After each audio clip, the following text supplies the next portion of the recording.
And this morning, a national conference is in our area. It actually already got underway yesterday in the Concord area, bringing together families and medical professionals from all over, talking about some rare pediatric conditions. It's the Pull Through Networks Conference, national conference, that runs through Sunday in Concord. But the event goes well beyond the medical side. We're talking about schools and what it means for caretakers, and that's why joining us right now is Sarah Dechamps. She is also one of the speakers at this event. She's going to be speaking later this afternoon. Sarah, we thank you for joining us here this morning in Live Impact News. Thank you so much for having me and giving me this opportunity. So Sarah, before we get into your story, tell us a little bit, which I know is going to be about your story, what you'll be speaking about this afternoon at the Pull Through event. So in 2000, our daughter was born while my husband and I made the decision to move to Tokyo, Japan, when I'm with a 2.5-year-old when I'm 8 months pregnant, give birth, and unexpectedly the daughter has multiple medical issues. So we spend the next 7 years while we live in Japan going back and forth to Los Angeles and Tokyo to have operations for her. So that her body can be whole and healed. And in 2007, we made the decision to move back to Minnesota. She was fine. We thought we could start over. I could start a new career, and both children would be back in the U.S. Educational system. It turned out in 2007 she needed an operation immediately after arriving back in Minnesota.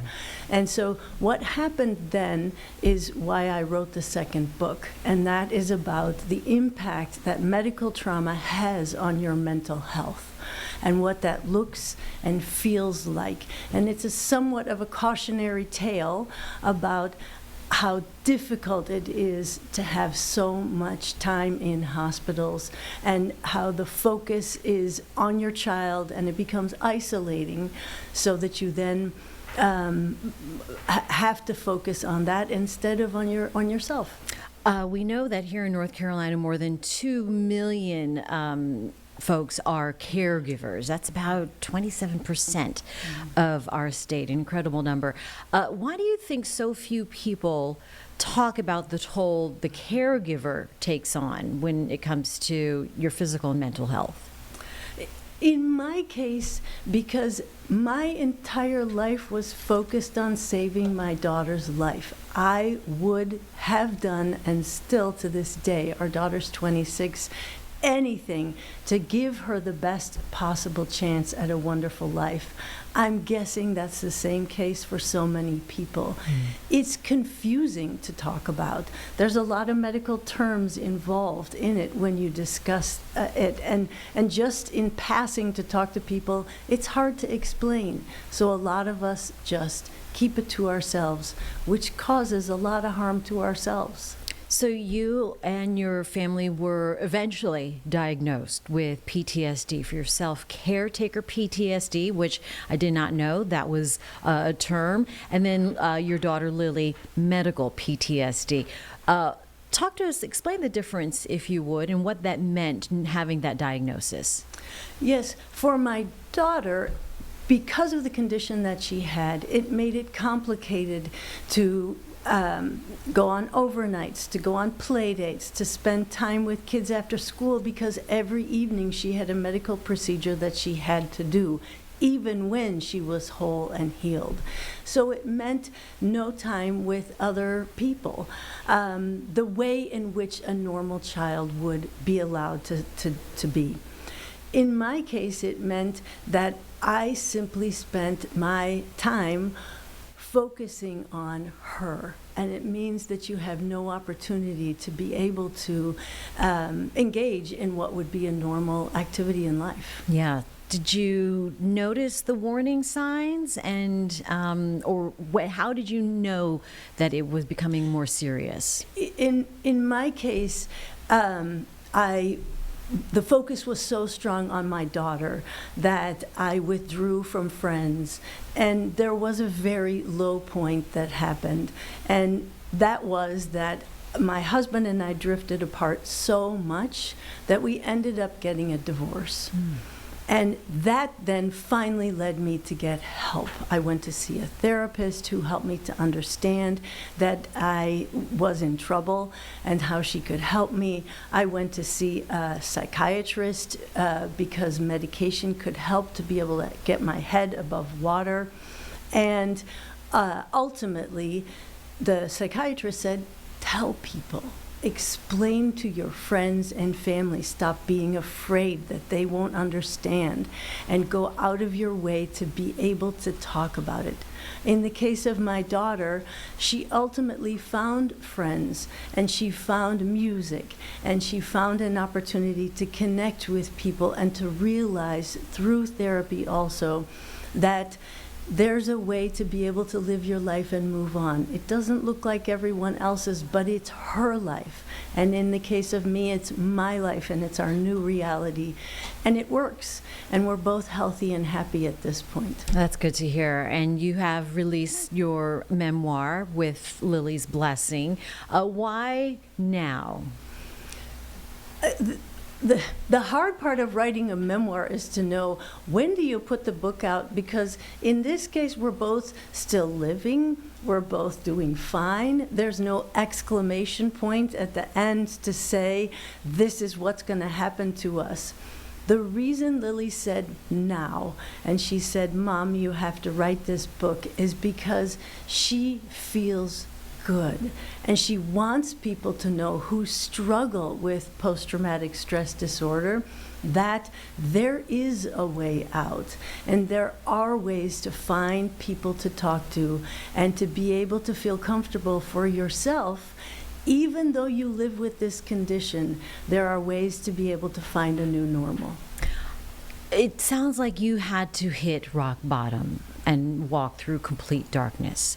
Looking back, is there a time where you could have prevented, some of those more severe steps in the process of your own journey before, to pull yourself out?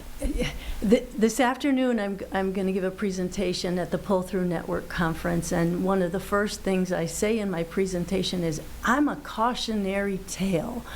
Don't do what I did. Do tell people. Do explain to individuals. Find a therapist early on. It's a diagnosis. In this case, it's a medical condition. And the doctor told my husband and me when our baby was born that this is a marathon. This is not one surgery. This is a lifetime. And find someone to hold your hand, a therapist, a psychiatrist, a friend, family member, to be able to walk on this journey with you, someone who's outside the daily stress that this involves. It does involve community, doesn't it? Aside your immediate circle, your husband, your daughters, your family, that it takes a little bit of, this special community that understand each other on a different level. Yeah, I titled my book, I Couldn't Tell You, because I didn't know how to talk about it. I didn't know you were supposed to have help. I thought I was supposed to be the person who was the fierce mother, the one who was going to protect my daughter, the one who was the know-all of all of the medical terms. I thought I was the one who had to do this alone. And that's what was wrong. I needed to know that everyone should be included and be a part of this. And even though everyone didn't need to know all the details of our story, they certainly needed to know that I and Lily needed help.